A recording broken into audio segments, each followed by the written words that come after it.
I got the moves. I got the moves. I'm making moves. You gotta move. You gotta make the city move. Like, whoa. I make the city move. I got the moves. So the NBA draft is now over, and the next thing on everyone's minds is the NBA awards show, which is on Tuesday night.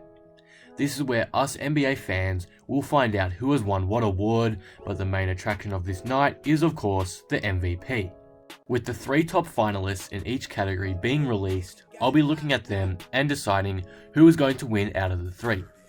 If you're new here and enjoyed the video, be sure to subscribe for more NBA content. But with that being said, let's get right into these predictions. MVP, Giannis Antetokounmpo. The 2019 NBA season has had another exciting race for the MVP. You could really give a case for more than 3 players to win the award this year, but the NBA has decided to name Paul George, James Harden, and of course Giannis Antetokounmpo as the 3 finalists. For me, I have Giannis beating out these 2 candidates, and here is why. Paul George had a great half season, but not a full one.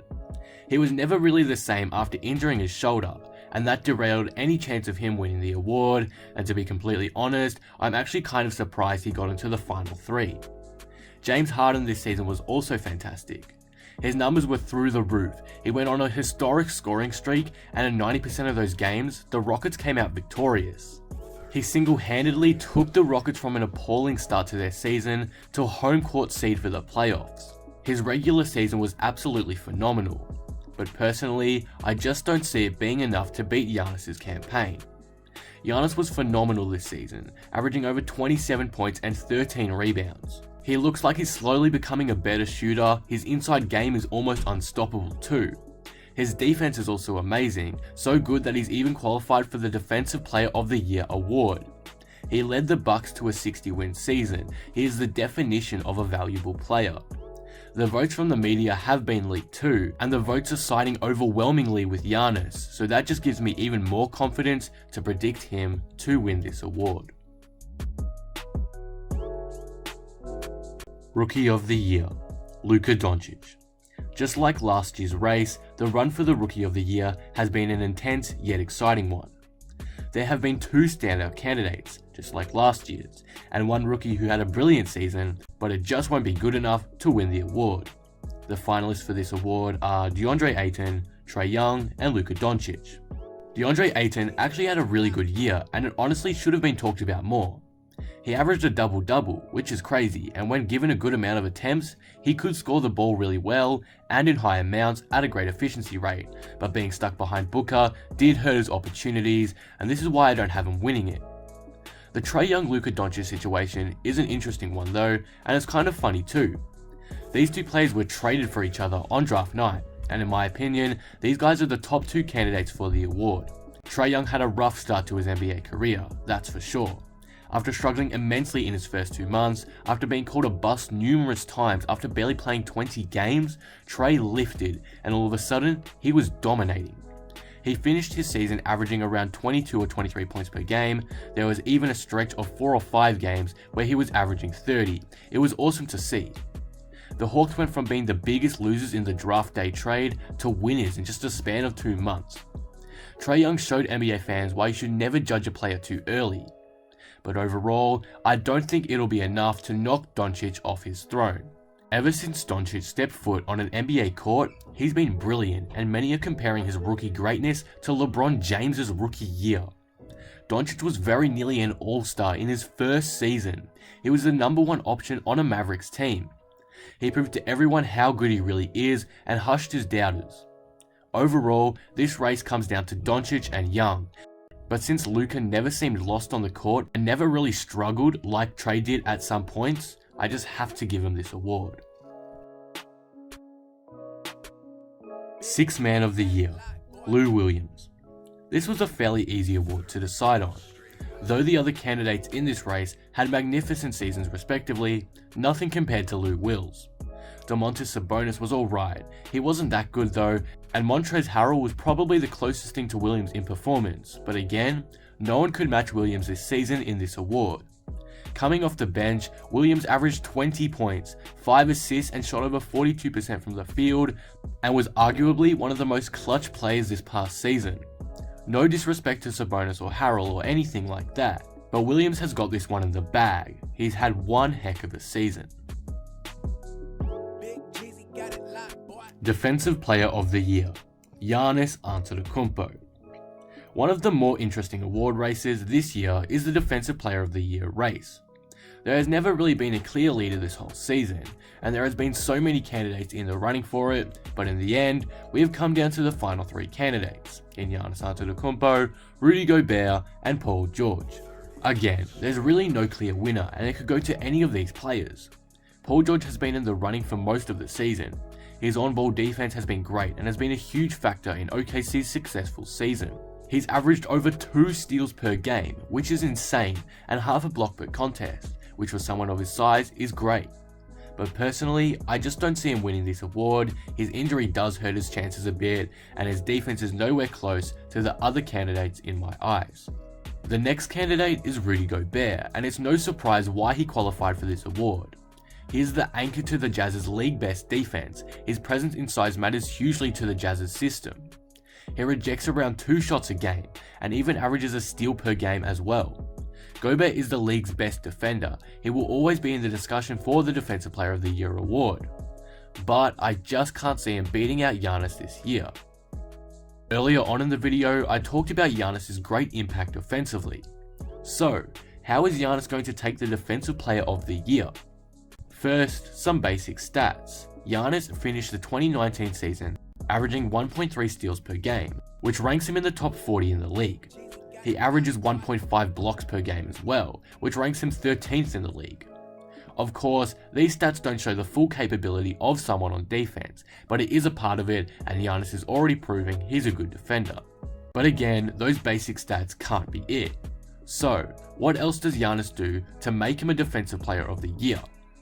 Here are some advanced numbers that pretty much prove why he should win the award. With Giannis, the Bucks are first in defensive efficiency. Giannis is first in the entire NBA in individual defensive rating. He's number 1 in defensive win shares. He's number 1 in defensive plus minus in the whole league. Giannis is also number 1 in decrease in an opponent's field goal percentage when guarded by. That basically means when Giannis guards someone, their field goal percentage drops more than if they were guarded by anyone else. And he's also number 1 in the whole NBA in defensive rebound percentage. That is absolutely insane. He leads the league in all of these categories, and this is going severely underrated. It's actually crazy. It pretty much looks like he's the league's best defender, and it's why I have him winning this trophy. With Giannis' amazing stats on the offensive side and defensive side, with his team's league-leading record, I have no doubt he can win the MVP, and I have a lot of confidence he can win the Defensive Player of the Year too, and he will join the likes of Michael Jordan, Hakeem Olajuwon, David Robinson, and Kevin Garnett as the only players in NBA history to do so. Most Improved Player, Pascal Siakam. The Most Improved Player race has been one of the closest this season, and definitely the most entertaining. It's always fun to see these young players have breakout seasons, and prove how good they really are. This season we saw these 3 players improve the most: D'Angelo Russell, De'Aaron Fox, and Pascal Siakam. Fox had a pretty good year in my opinion. He jumped from 11 points per game in his rookie year to 17 a game this season, which is phenomenal. He increased his assists by 3, he went from 4 a game to over 7, and his shooting splits have become even more efficient, regardless of the fact he took more shots. He shot 45% from the field this season, a 4% increase over the one prior. He also led the Kings to the 9th seed, which is pretty good for a sophomore season. D'Angelo Russell has had a great season too.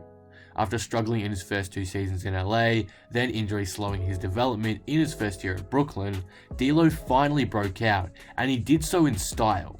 He averaged 21 points, 7 assists, and 4 rebounds per contest in 2019, and shot at a pretty decent level too.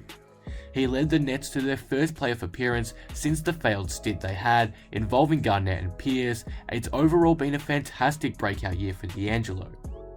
but I just don't think the two great seasons of D'Lo and Fox are good enough to beat out Pascal Siakam's. Siakam was absolutely phenomenal this year. After a couple of below average seasons for the Raptors and some great G League moments, this season he found a big role on the Raptors, and he dominated. He averaged 17 points and 7 rebounds this season, 10 points higher than last season, and 3 rebounds more. He also shot over 5 more attempts per game than last season, yet stayed extremely efficient. In fact, he became more efficient, shooting 55% from the field, a 5% increase, and 37% from 3, a 15% increase. Siakam has become an absolute star in just one season. He played a massive role in the Raptors' regular season success, and though I know it's only a regular season award, you can't deny how much he helped the Raptors secure the championship this year. Siakam absolutely balled out this season, and I just can't see him losing this award. Coach of the Year, Michael Malone, Denver Nuggets. The Coach of the Year award was definitely the hardest for me to choose from. The 3 finalists all had great coaching seasons respectively, but I think I'm gonna have to say that Michael Malone of the Denver Nuggets wins it for me. The other candidates are Doc Rivers and Mike Budenholzer. Doc Rivers did have a good coaching season. There were 0 All-Stars on his team, yet he led the underrated Clippers to a playoff appearance, proving for the moment that they were still the best team in LA.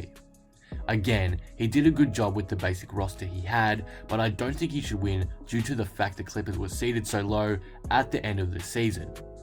Now, this is where it gets hard. Mike Budenholzer led the Bucks to a 60-win season, improving hugely from last season. But the thing is, a similar thing happened with Michael Malone and the Nuggets. They missed the playoffs last season and then mightily improved this season, getting the 2nd seed in a loaded Western Conference.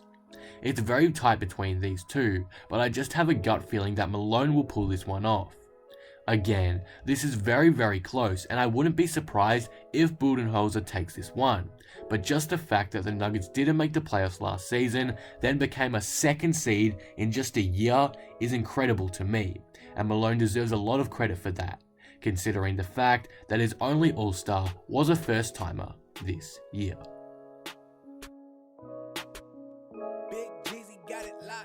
But that will conclude my award predictions. Who do you think will win each award? Who's your MVP? Let me know in the comments below. If you enjoyed the video, be sure to drop it a like and subscribe. But with that being said, I am out. Peace.